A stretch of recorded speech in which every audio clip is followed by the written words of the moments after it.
Bismillahirrahmanirrahim. Alhamdulillahil fatahil mannan dzil fadli wal ihsan alladzi faddala al-islam ala sairil adyan wa maha bi rasulihi ibadatal awthan. Ashhadu an la ilaha illallah khaliqul basariyati wal alam wa ashhadu anna muhammadan abduhu wa rasuluhu khairul anam. Allahumma salli ala abdika wa rasulika Muhammad wa ala alihi wa ashabihi wa man ittaba'ahum bi ihsan ila yaumiddin, amma ba'd. Fa ya ibadallah, ittaqullaha ta'ala wa raqibu wa 'azzimu amrahu wa la ta'su. Faqad qala subhanahu wa ta'ala fil Qur'anil Karim, a'udzu billahi minasy syaithanir rajim. Ya ayyuhalladzina amanu taqullaha haqqa tuqatih wa la tamutunna illa wa antum muslimun. Wa qala azza wa jalla fi ayatin ukhra, ya ayyuhalladzina amanu taqullaha wa qulu qawlan sadida yuslih lakum a'malakum wa yaghfir lakum dhunubakum wa may yuti'illaha wa rasulahu faqad faz fawzan 'azima. Ma'asyiral muslimin, jamaah Jumat Masjid As-Shaff rahimakumullah. Tema khutbah Jumat kita hari ini adalah membuktikan keimanan dengan kurban. Karena hari-hari ini kita berada di penghujung bulan Dzulqa'dah, yang dalam hitungan berapa belas hari ke depan kita akan menyambut satu momentum ibadah yang sangat agung yang dikenal dengan ibadah kurban. Dalam bahasa Arab, kurban memiliki dua makna penting. Yang pertama, kurban adalah ma qurriba ilallahi azza wa jalla, segala upaya, kesungguhan untuk dekat kepada Allah subhanahu wa ta'ala. Dan yang kedua adalah adzabaih kanu yadbahunaha, hewan-hewan yang disyariatkan oleh Allah yang disembelih sebagai kurban. Apa isyarat penting dalam syariat Islam? Mengapa Allah menyebutnya sebagai ibadah kurban? Karena kurban yang kedua, yang artinya adalah binatang ternak yang disembelih sebagai kurban, memiliki korelasi, memiliki hubungan yang sangat erat dengan makna kurban yang pertama, yaitu upaya yang sungguh-sungguh untuk dekat kepada Allah subhanahu wa ta'ala. Seolah-olah Allah subhanahu wa ta'ala ingin menyampaikan kepada kita semua, barang siapa yang benar-benar ingin dekat kepada Allah, barang siapa yang sungguh-sungguh ingin membuktikan keimanannya, maka di antara bentuk terbaiknya adalah dengan kurban yang kedua, yaitu menyembelih binatang ternak yang disyariatkan sebagai kurban lillahi ta'ala. Jamaah Jumat yang dimuliakan Allah, dalam Al-Quran Allah memuji manusia-manusia agung yang mereka telah terbukti menunjukkan kesungguhannya untuk dekat kepada Allah, membuktikan kualitas keimanannya. Ada yang mengorbankan kecintaannya kepada putra tercinta hanya untuk menunjukkan kesungguhan keimanannya kepada Allah. Ada yang membuktikan dengan mengorbankan, mengikhlaskan kecintaannya kepada harta yang berharga. Ada yang mengorbankan dorongan biologisnya hanya semata-mata ingin menunjukkan, ingin membuktikan kualitas keimanannya kepada Allah subhanahu wa ta'ala. Misalnya di surat As-Saffat, Allah subhanahu wa ta'ala berfirman yang sering kita dengar setiap perayaan Idul Adha. Bagaimana Allah menggambarkan ketika Nabi Ibrahim dengan suara tercekat oleh Allah diperintahkan untuk menyampaikan kepada putranya Ismail yang sekian puluh tahun ditunggu kelahirannya. Allah Subhanahu wa taala gambarkan di surat As-Saffat ayat 102, A'udzu billahi minasyaitonir rajim. Nabi Ibrahim berkata, "Ya bunayya, wahai anak kesayanganku, inni ara fil manam anni adbahu." Sesungguhnya aku mendapat ilham dalam mimpi, aku diperintahkan oleh Allah untuk menyembelih. Maka sekarang sampaikanlah apa pendapatmu. Nabi Ibrahim diuji oleh Allah kecintaannya kepada putra tercintanya. Sampai-sampai Allah firmankan di surat As-Saffat ayat 105, Allah gambarkan ujian itu, inna hadza lahuwal bala'ul mubin. Sesungguhnya ini adalah ujian yang sangat nyata dan sangat berat bagi Ibrahim. Tapi kemudian Allah merekamkan sebagai cerminan pelajaran keimanan untuk kita semua. Nabi Ibrahim lulus dalam ujian ini. Nabi Ismail putra tercintanya tidak kalah tegar membuktikan keimanannya kepada Allah dan kemudian menjawab, ya abatif alma tu'mar, wahai ayahanda, lakukan apa yang Allah perintahkan kepadamu. Satajiduni insyaallahu minas sabirin, maka engkau akan mendapatiku dengan izin Allah termasuk golongan orang-orang yang sabar. Faya ibadallah, Allah rekamkan manusia agung lain yang Allah puji begitu luar biasa di Al-Quran, di surat Al-Ma'idah ayat 27. Bagaimana Allah abadikan sebagai pelajaran kita semua kisah dua anak Adam, Habil dan Qabil. Habil membuktikan kesungguhannya untuk dekat kepada Allah, kualitas keimanannya dengan mempersembahkan, dengan mengalahkan, mengorbankan kecintaannya kepada hewan ternak terbaiknya. Maka Allah terima kurban itu. Allah abadikan untuk kita semua. A'udzubillahi minasyaitonir rajim. Watlu alaihim naba'abnai Adam bil haq. Wahai Muhammad, ceritakan kepada seluruh manusia, kepada umatku, kisah dua anak Adam dengan sebenar-benarnya. Idz qarraba qurbanan. Ketika dua anak Adam itu, Qabil dan Habil, mempersembahkan kurban kepada Allah. Fatukubbila min ahadihima, kemudian Allah terima kurban salah seorang dari mereka berdua, yaitu kurbannya Habil, yang mempersembahkan hewan ternak terbaiknya sebagai kurban kepada Allah. Walam yutaqabbal minal akhar, tapi Allah tidak menerima kurban dari Qabil yang memilih hasil panennya yang paling jelek sebagai bentuk persembahan, sebagai bentuk kurban kepada Allah. Qabil gagal karena Qabil hanya memberikan yang sisa-sisa untuk Allah. Tapi Habil lulus dalam ujian keimanan ini karena Habil mengorbankan kecintaannya kepada hewan ternak terbaiknya, kepada harta terbaiknya, semata-mata untuk menunjukkan kesungguhannya untuk dekat kepada Allah Subhanahu wa ta'ala.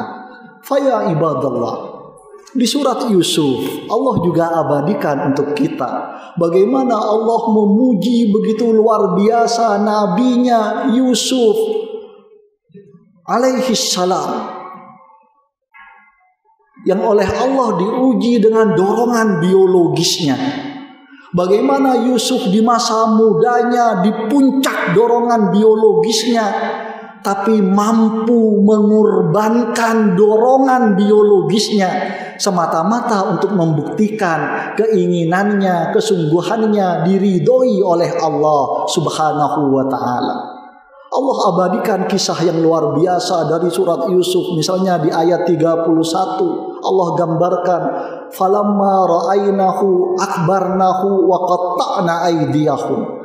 Maka ketika perempuan-perempuan cantik jelita bangsawan Mesir itu melihat Yusuf, Akbarnahu, mereka begitu terkesima akan ketampanan Yusuf. Wa qatta'na aydiyahum, dan tanpa sadar mereka yang lagi memegang pisau dan buah apel, yang mereka iris bukan buahnya, tapi yang mereka iris adalah jari jemari mereka. Dan mereka kemudian tanpa sadar berkomentar, Maha hasalillah, maha agung Allah, maha sempurna Allah, mahadza basaron, ini pasti bukan manusia, in hadza illa malakun karim, ini pasti malaikat yang begitu mulia dan rupawan. Mereka menggoda Nabi Yusuf habis-habisan. Faya ibadallah, Nabi Yusuf bukannya gak punya dorongan biologis. Nabi Yusuf punya dorongan biologis, tapi Nabi Yusuf mengorbankan dorongan biologisnya semata-mata karena keimanannya kepada Allah, karena keinginannya untuk dekat dan diridhoi oleh Allah Subhanahu wa ta'ala. Di surat Yusuf ayat 33 Allah abadikan untuk pelajaran kita semua. Bagaimana Nabi Yusuf berkata, qala rabbi sijnu ahabbu ilayya mimma yad'unani ilaih. Maka Yusuf kemudian ketika digoda habis-habisan itu oleh perempuan jelita dan bangsawan itu, Yusuf memilih untuk berdoa kepada Allah, wahai Rabbku, as-sijnu ahabbu ilayya, sesungguhnya di penjara lebih aku pilih, lebih aku sukai, mimma yad'unani ilaih, daripada aku harus mengikuti ajakan hawa nafsu mereka. Tapi Allah kemudian abadikan untuk kita satu pelajaran penting. Nabi Yusuf kemudian juga mengatakan, wa illa tasrif anni kaidahun, wahai Rabb, kalau engkau tidak memalingkanku dari tipu rayu perempuan-perempuan jelita dan bangsawan itu, asbu ilaihinna, maka pasti aku akan condong mengikuti ajakan hawa nafsu mereka. Ini Allah abadikan untuk kita. Sebagai pelajaran, Nabi Yusuf bukannya tidak punya dorongan biologis. Nabi Yusuf bukannya tidak tertarik pada perempuan-perempuan bangsawan yang cantik jelita dan merayunya habis-habisan itu. Tapi Nabi Yusuf mengorbankan dorongan biologisnya semata-mata karena ingin membuktikan keimanannya kepada Allah Subhanahu wa ta'ala. Ma'asyiral muslimin, jamaah Jumat Masjid As-Shaff yang dimuliakan Allah. Allah tambahkan lagi misalnya di surat Taha, bagaimana Allah menggambarkan untuk kita jadikan pelajaran bersama. Allah uji ibunda Nabi Musa untuk membuktikan kesungguhannya dekat dengan Allah, untuk membuktikan kualitas keimanannya. Allah uji dengan mengorbankan kecintaannya kepada bayinya yang masih merah.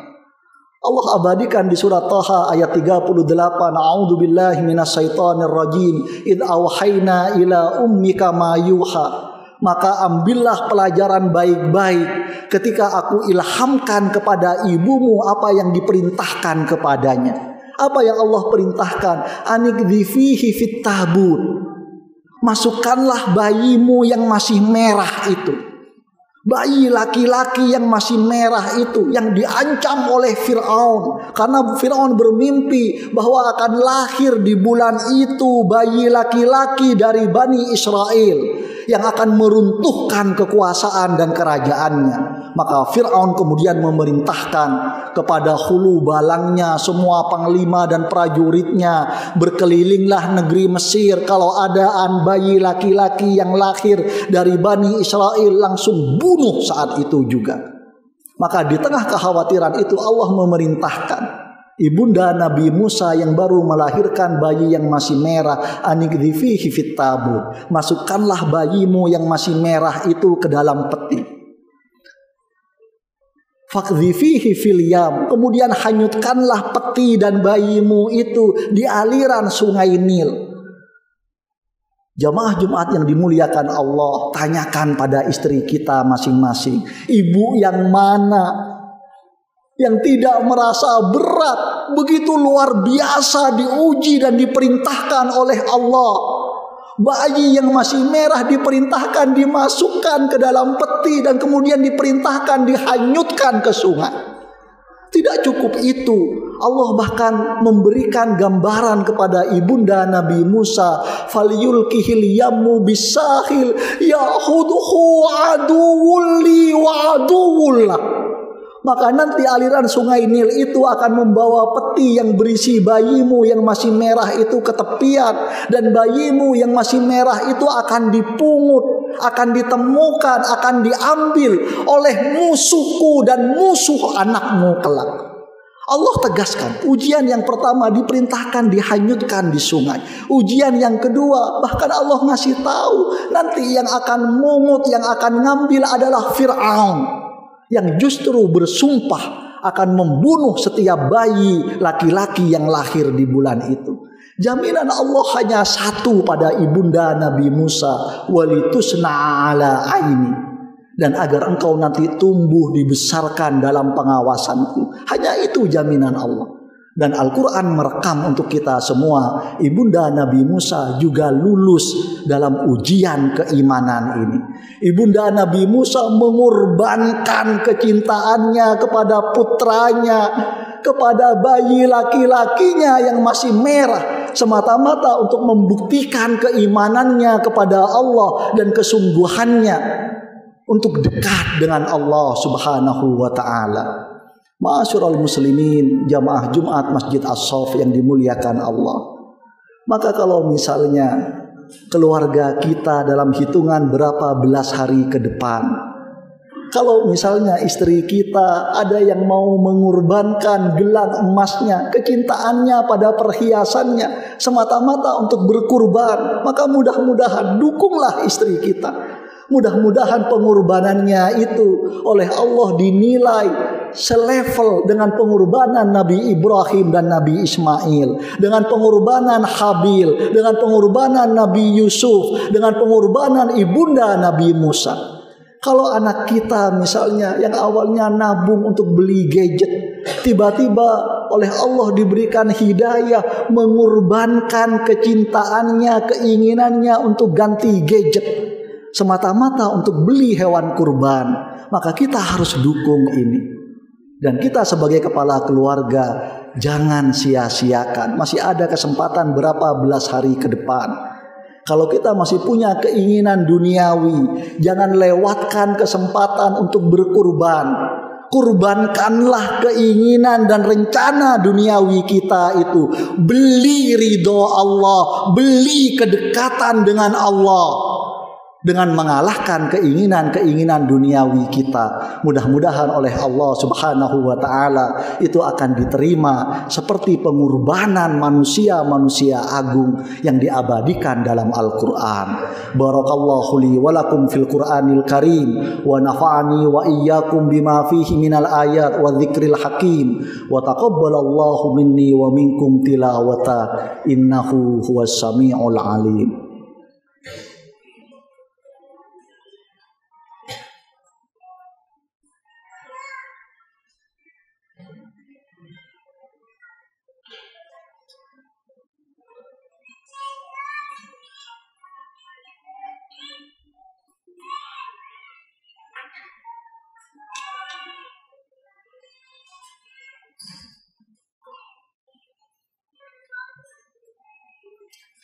Alhamdulillah, nahmaduhu wa nasta'inuhu wa nastaghfiruh wa na'udzu billahi min sururi anfusina wa min sayyiati a'malina.